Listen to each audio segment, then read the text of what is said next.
Hello aspirants, I hope you are doing well. आपने खोटा की पहली कहानी मांझो पढ़ चुके होंगे। आज हम दूसरी कहानी की ओर बढ़ रहे हैं जिसका नाम है धर्म करम, जिसके लेखक हैं दिनेश कुमार दिनमणि जी और लेखक के पिता का नाम है महेश्वर महतो। जन्म स्थान गिरिडीह है, बाराडी गांव। इस कहानी के माध्यम से लेखक ने समाज में बनाई गई रीति रिवाजों और कुछ प्रथाओं के बारे में बताया है जिनसे लोग परेशान तो हो जाते हैं लेकिन फोर्सफुली उनसे वो काम करवाया जाता है। इस कहानी के मुख्य पात्र हैं सोमर, जिनको समर भी कहा गया है, गुजर महतो और अधनु, जिसे अधनुक भी कहा जाता है।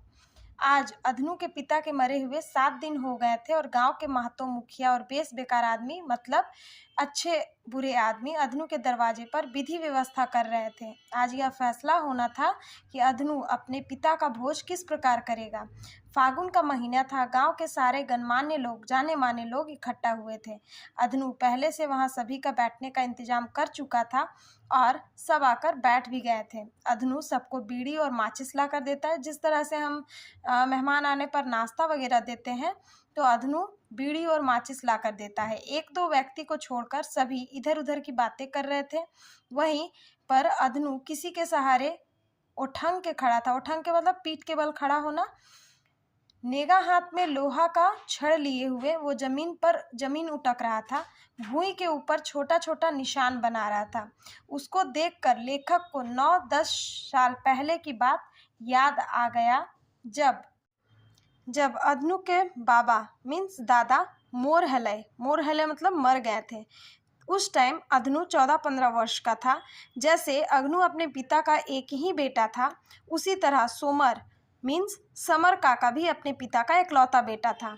सोमर काका के पिता गुजर महतो भी बड़ी नामी मतलब फेमस व्यक्ति में से एक थे। रामायण और महाभारत उनके मुख में था, इसलिए उनसे कोई मुकाबला नहीं करता था। और उनका सभी गांव में डाक मतलब बुलावा होता था, मान इज्जत होता था। ये दुनिया में कौन सब दिन बचने आया है, मतलब कौन सब दिन जीवित होने आया है। जिस प्रकार सभी को कभी ना कभी मरना है, उसी प्रकार गुजर महतो भी एक दिन मर जाते हैं। आज ही के दिन समर काका भी गांव के गणमान्य लोगों को अपने बाप के 7 दिन में बुलाए थे।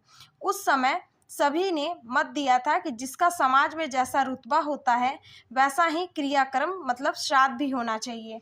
और क्योंकि गुजर महतो ना सिर्फ अपने गांव बल्कि दूसरे गांव में भी बहुत माने जाते थे, उनका विश्वसर्ग का मतलब होता है श्राद्ध अच्छा से नहीं करने पर उनकी आत्मा को शांति नहीं मिलेगी, ऐसा उन लोगों का कहना था।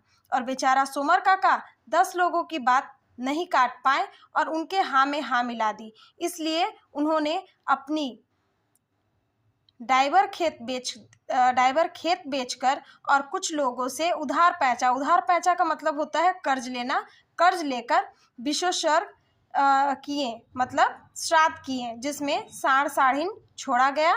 बहुत सारे गाय ब्राह्मण को दान दिया गया। 13 दिन में मरकी ब्राह्मण भोज खिलाया गया।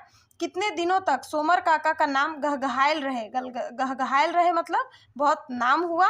लेकिन कुछ दिन सोमर काका उदास रहे और फिर कर्ज चुकाने के खातिर कोई उपाय ना देखते हुए उन्होंने सोचा कि अब उनको अपना खेत जोतना चाहिए और सभी का कर्ज चुकाना चाहिए।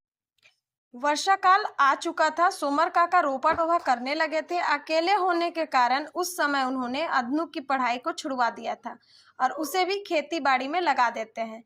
1-2 खेत रोपे ही थे कि सोमर काका के हारेक मतलब हल के दाहिने गरुटा मतलब गाय या भैंस जिससे भी हल चराते हैं, मोर गए। एगो बाछड़ जेटा ई बछड़ मतलब इस साल चलता, वो भी सोमर काका ने अपने बाप के काम में दान दे देते हैं। तो एगो गरु से कि हार चलते, मतलब क्या एगो गरु से या एगो गाय से हल चलेगा? नहीं। सोमर काका के रोपा डंडाई गेलई मतलब रुक गया। बेचारा करे भी तो क्या करे। कई लोगों से सोमर काका ने हल मांगा, लेकिन सब अपने अपने खेत में काम कर रहे थे। कौन अपना काम छोड़कर देता? सोमर काका पास कौड़ियो मतलब पैसा भी नहीं था कि वो नया गरु लेते। कोनो उपाय नाय। सभी के रोपल बाद भादर महीना आया। भादर महीना मतलब भादो का महीना आ गया। तब सोमर काका अपना खेत गुला हार मंगई रोपलय।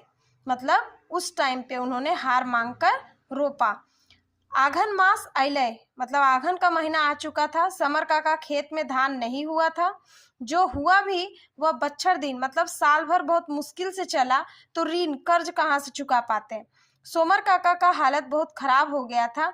2 बच्छर बादे, मतलब 2 साल के बाद उन्होंने 2 खेतों को बेचकर अपने कर्ज को चुकता किया। वहीं 4 या 5 बच्छर आधुनिक विवाह के बाद सोमर काका कहीं भी आना जाना बंद कर दिए थे। बेसी, मतलब अधिकतर वो घर में सुतल रहते थे और खोइक खोइक के लोग के सड़वैत सड़वैत मतलब आवाज देते रहते थे। आज ओकरे 7 दिन हलई। हाँ तो बाबू अधनु कौन क्रियाटा करबे, गावे के महतो पूछले। मतलब वो अधनु से कहते हैं कि कौन सा क्रिया करोगे। अधनु कुछ नहीं कहा। महतो फिर पूछा, तोर बाप जेटा अपन बाप बेरी करल रहो सेटा तो नाय कर भी नाय सक भी। मतलब जिस टाइम पे अधनु के दादाजी मरे थे, उस टाइम पे अधनु के पिता ने जो अपने पिता के क्रियाकर्म में किया था, वो अधनु अब नहीं कर सकता है। क्यों? क्योंकि वो बहुत गरीब हो चुका था। ठीक है, तो की विचार हो, नाय बाबा हमें तो ओते नाय पारबो, अधनु कहले। तब अधनु कहता है, नहीं बाबा हम तो इतना नहीं कर पाएंगे। तो की पार भी सैटा कहीं एगो लोग आदमी बोला, मतलब उस टाइम एक आदमी बोला कि अब क्या कर सकते हो वो बताओ। अधनु बोला, मेरा दशा तो देख ही रहे हैं आप लोग, कोई उपाय निकाल दीजिए।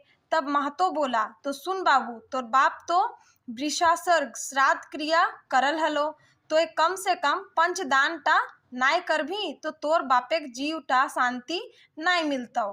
मतलब यहाँ पे बोला, महतो बोला कि तुम्हारे पिता तो श्राद्ध किए थे, लेकिन अगर तुम श्राद्ध नहीं कर सकते हो तो पंचदान ही कर दो। अगर पंचदान नहीं करते हो तो तुम्हारे पिताजी की आत्मा को शांति नहीं मिलेगा। हाँ हाँ ठीने कहलथुन। मतलब पंच के और लोगों ने हामी भरी। पंचदाने की लगतई, अधनु पूछले। अधनु ने पूछा कि पंचदान में क्या लगेगा।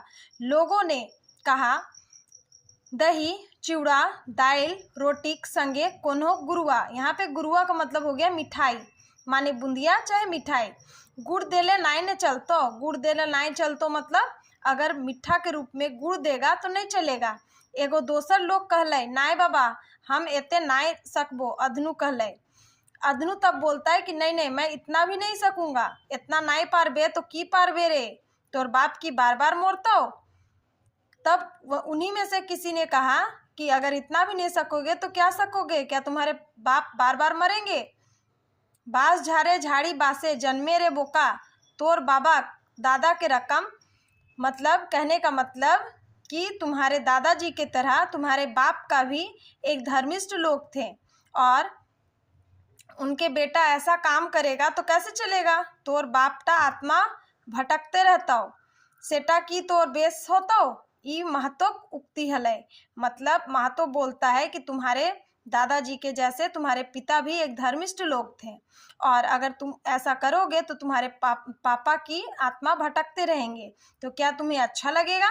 एगो दूसर लोग कहले, यह तो मानुष जिंदगी कर्मों लगई।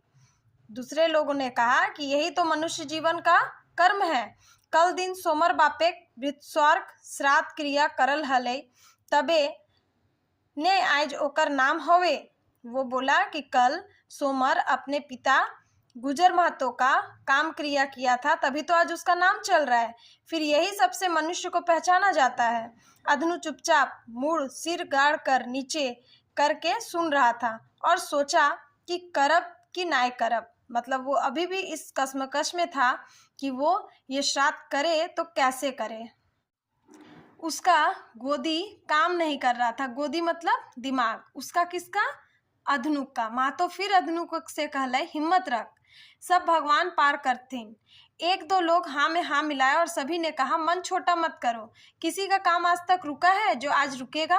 अधनुक को क्या चीज का कमी है, बाबा एते खेत बाड़ी देख रखल है, ऐसे लोगों ने कहा। मतलब लोगों का कहना था कि अधनु को क्या चीज का कमी है, उसके बाप दादा ने उसे बहुत जमीन जायदाद संपत्ति देकर गए हैं। ये बात सुन के जब लेखक अधनु की तरफ देखते हैं तो पाते हैं कि अधनु दूसरी ओर मुंह करके धोती से आंसू पोंछ रहा था। उसका यह दशा देखकर लेखक से रहा नहीं गया और उसने बोला, एकरा एते बोड़ बोझटा काहे जबरदस्ती लाइत देहक, जेटा ई पारत ना, ई तो अन्याय है। के लागी रे, कौन है रे तुम, बड़का न्याय अन्याय दिखाने वाला, इन बातों का मरम क्या जानोगे। हम लोगों को यही सब करते बाल पक गया और कल का जन्मा हमरा बतवत जे कौनटा न्याय और कौनटा अन्याय। एहो सकरू अपन नतिया के तनी बुझाए देहक, ज्यादा अटर पटर नाय करतो। महतो खिसियाए के बोलल, मतलब महतो गुस्सा होकर बोला, किसको, लेखक के दादा को, जिसका नाम सकरू था, कि अपने नाती को समझा लो, ज्यादा अटर पटर ना बोले। लेखक के दादाजी ने भी लेखक को खूब डांटा। तभी एगो दूसर लोग बोल रहे, आजकल के गिदर बुद्धा भ्रष्ट हो गया है, मतलब आजकल के बच्चों का बुद्धि भ्रष्ट हो गया है। 2 अक्षर पढ़ क्या लिया है, अपने आप को बड़ा ज्ञानी समझने लगा है। कोनो धर्म कर्म के न्याय माने खोजे है, मतलब कोई भी धर्म कर्म को मानना नहीं चाहता है। आरहो की कहले रहल, हमें हवाले टैस गेला, मतलब वो लेखक क्या क्या कह रहा था उसके पीठ पीछे, और वो वहां से टसक गया, मतलब वहां से भाग गया। घर पहुंचते पहुंचते वह पसीने से भीग चुका था। कुछ समय बाद लेखक सोचा कि जाकर देखा जाए कि उन्होंने अदनू के साथ क्या किया। अदनू का कुल्ही जैसे ही वो घुसता है, लेखक अदनू की माँ की रोने की आवाज़ सुनता है और उसकी माँ रो रो कर कह रही थी कि तोय मोरले नाय, बेटवा के मोराए रखली राजा हो। थोड़ा आगे जाने के बाद अदनू को देखा कि वो बावा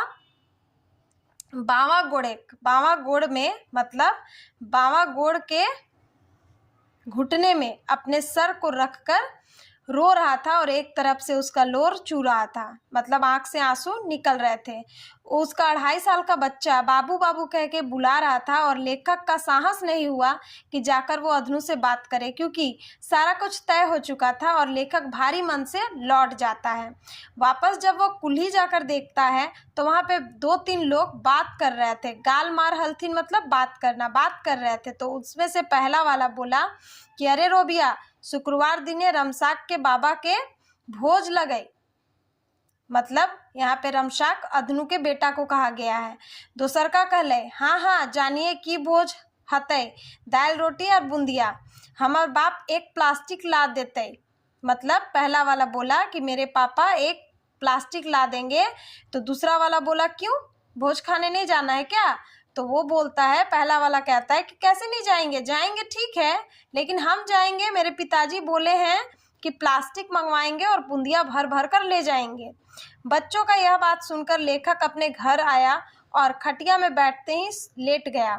अब लेखक के दिमाग में एक ही बात चल रहा था कि क्या दाल रोटी बूंदिया खिलाने से अदनू के पिता को शांति मिलेगा, क्या वह अभी भी बच्चे हैं और यह स्वर्ग कहाँ है। तो ये था एक शॉर्ट स्टोरी